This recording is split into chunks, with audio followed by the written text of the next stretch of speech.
হে ব্রাহ্মণ নারদ, সেই পরমেশ্বর ভগবান অমৃত এবং অভয়ের নিয়ন্তা। তিনি মৃত্যু এবং জড়জগতের সকাম কর্মের অতীত।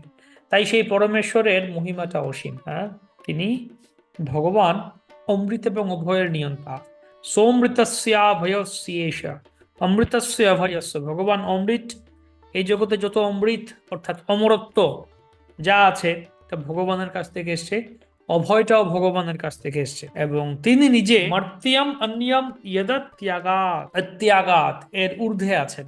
তিনি মৃত্যু বা বিনাশের ঊর্ধ্বে আছেন, সকাম কর্মের অতীত আছেন। মহিম এষা, মহিমা, যশ, যশ, মহিমা, মহিমেশ ততঃ ব্রাহ্মণ। হে ব্রাহ্মণ নাটক, তাই তার মহিমা হচ্ছে অসীম। এটা এই শ্লোকে বর্ণনা করছেন যে ভগবানের প্রকৃতি, ভগবানের স্বরূপ বর্ণনা করা হলো। ভগবান যে সমস্ত কিছুর ঊর্ধ্বে এবং ভগবান আসলেই সমস্ত কিছুর পরম, তা এখানে বর্ণনা করা হচ্ছে।